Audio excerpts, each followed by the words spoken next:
The Burning Crusade is rapidly approaching the anniversary servers in Classic WoW, and with that a lot of people are now starting to talk about and ask questions about which class they want to play in the Burning Crusade. I don't think I'm the only one who's swapping my class, going from Classic WoW Anniversary and heading into the Burning Crusade. I'm, for example, swapping from a mage to a warlock, but that's not just because I like warlocks, but it's just like, they seem way more fun to play in the Burning Crusade than in Classic WoW. I also made the mistake of being a boomkin the first time in TBC, and like, that might not be an objective mistake. Boomkins are good, they are massively improved compared to Classic WoW, but to me it just wasn't a good fit. So I'm trying out a different class this time, and I think a lot of people are in the same boat. They want to play something else this time compared to the previous round of the Burning Crusade. Now, when it comes to choosing a class and a new expansion, people always want to know how good their class will be and how well it will perform. Now the thing is, the Burning Crusade Classic, we did not know absolutely everything. It was one of the first times we would be getting an expansion based on the final patch. So like, the class changes are always based on the final patch in TBC and Wrath, and like in every version of Classic that we've had, right, the class changes are usually based on the last patch, which spices up the end game a little bit, and the classes that were good in the OG first raid might not be good in TBC Classic. And in Anniversary, the game is way more figured out, because all we have to do really is look back at which classes performed well in Phase 1 of the Burning Crusade Classic, and in the last phase as well. So we can literally look at what happened in TBC Classic, and that is very likely to happen this time around as well. We don't have a lot of class changes for the majority of the stuff here. We have dual spec and stuff like that, but for the majority here, classes will be roughly the same as they were in the Burning Crusade Classic. So with that in mind, I kind of want to talk about which classes will be the absolute gods of the Burning Crusade. In this case, we're gonna have like a top 1 to top 5, basically, the 5 best classes, but I'm just gonna go through the logs as well, so you can see all of them and how they are ranking in both Phase 1 and later in the Burning Crusade. Because I do believe, like, first of all, you want to know how good your class is in Phase 1, that is the first content phase of the Burning Crusade, but you kind of want to know if your class falls off in the Burning Crusade as well, because some classes might be good in Phase 1, but might be trash in Phase 5. I don't think that's the case, by the way, but you get the point, it's an example. Either way, let's look at some logs. So this right here, for example, are the logs from the end of Phase 1 in TBC Classic, where you can see basically who performed well and who performed less well as well.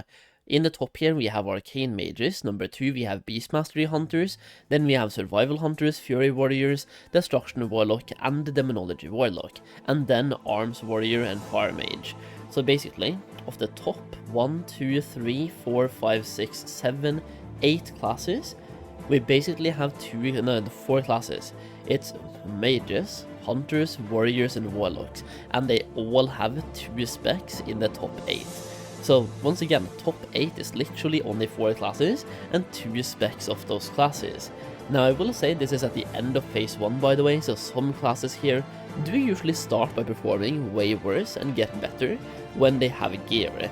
And an example of that is, for example, Arcane Mage, Fury Warrior and Arms Warrior. They need a lot of gear to start performing really well. On the other hand, the Beast Mastery Hunters will probably be topping in the first couple of weeks, because they are way less gear dependent, and when you get better gear, you are probably better off going to Survival. But even like late Phase 1 Beast Mastery Hunters, they are popping, as we can see here. And once again, other classes here, they do need slightly more gear. Now, I just want to point out, you shouldn't just look at this and pick your class based on the top performance. I think it's fun to look at, for sure, but if you're playing an Elemental Shaman, don't worry, you will be chosen for raids all the time. People need a bunch of Shamans on the Horde side, and even on the Alliance side now. People just need a bunch of Shamans in general in their raids, and if you're playing a Boomkin like I was, I never topped DPS really as a Boomkin. There was some AoE fights where I was doing really well, but people always wanted you for the raids. due to the buffs you apply to the party and the debuffs you have for the enemy as well. So even the classes that perform a little bit less on the DPS meters, they usually have something else that makes them a desirable class to have for those raids. So once again, just don't look at these numbers and be like, I have to choose the top 5. Choose whatever you want to play. That is the best advice that I can give.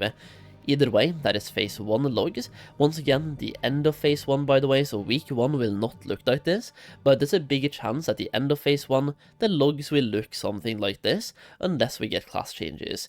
Then we also have this one. This is a log that you can see here from the end of tier 6, so that would be Black Temple, right? Over here, Warcraft logs analysis, tier 6 Burning Crusade, end of phase wrap up, so the end of last phase, or the end of phase for the tier 6, so Black Temple. Over here, we can once again see a bunch of the same classes in the top 8. We have Beast Mastery Hunters number 1, Fury Warrior number 2, Destruction Warlock number 3, Combat Rogue number 4, Survival Hunter number 5, Arcane Mage number 5, Survival Hunter, then Arms Warrior. Now over here we have a couple of changes. Demonology Warlocks have now gone down, and Retribution Paladins are up. You can also see Combat Rogues are number 4, but I will say this was probably some Combat Rogues that had the Warglaives by the way, so keep that in mind. You might not be doing this well as a Combat Rogue if you don't have Warglaives. And the same thing goes with the Fury Warrior here, like Fury Warriors being number 2. They very likely had Warglaives as well, so both the Fury Warriors and the Combat Rogues, they very likely had Warglaives to get it this far up on the tier list. But if you don't have Warglaives, Beast Mastery Hunters are insane. And once again, going back to the end of phase 1, Beast Mastery Hunters are number 2. Over here, this will be phase 5, right? Beast Mastery Hunters are number 1. Destruction Warlocks are still high up as well. Arcane Mage is still high up. Basically, if you're choosing Beast Mastery, or not just Beast Mastery, but Hunter in general, Warrior, Warlock or Mage, you are super safe for the entirety of TBC. Now going back to the end of tier 6 here, we can also see some other classes that are really climbing the DPS meters. Like for example, we can see Enhancement Shamans are now better than Elemental Shamans, and going back to phase 1 it was the other way around. Elemental was number 1 and then Enhancement was number 2. So Enhancements really just gets way better throughout the expansion of the Burning Crusade. We can also see Feral Druids are now doing really well as well. They have almost caught up to Demonology Warlocks, and they're in the top 10 as a DPS, as a Feral Druid. So they've gone from being near bottom on the DPS meters, all the way down with like Balanced Druid, Frost Mage and Marksmanship Hunter, to just climbing up those DPS meters and doing way better. One thing we can also see is that the gap seems to have been closing from phase 1 to tier 6. Or phase 5. It just seems like the people that are on top are not that far ahead in comparison.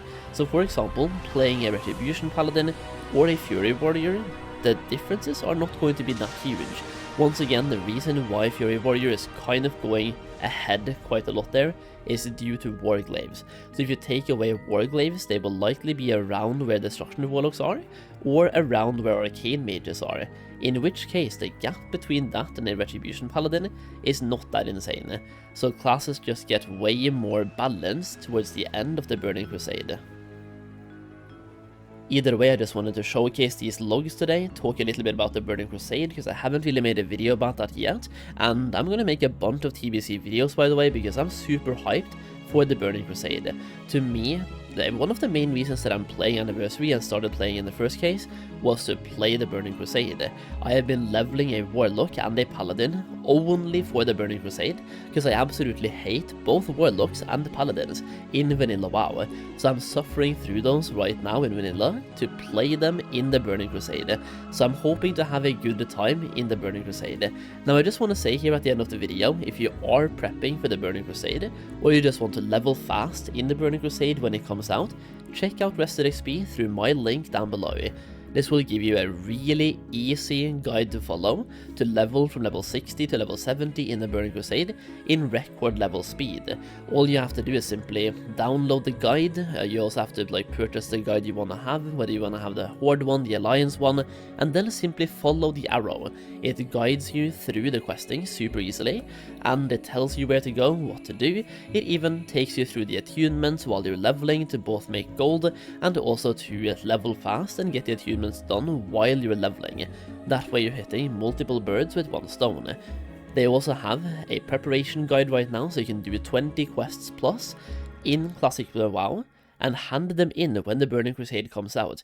I don't know exactly how much XP that gives you, but it can take you to about level 61 and a half, maybe, in the Burning Crusade. So you can get a massive head start by simply doing that preparation guide that, once again, Rested XP gives you access to. So check out Rested XP through the link down below. I'm also going to be streaming my own TBC prep live on Kick, and also my TBC gameplay when TBC comes out, live on Kick as well. I'm doing basically daily live stream over on Kick, so please go and give me a follow over on Kick. The link will be down below as well. Either way, that's what I have for you today, so TBC hype, and I'll see you in the next video, alright? Leave a like, leave a sub, follow me on Kick, and thank you so much. I will see you again in the next video very soon.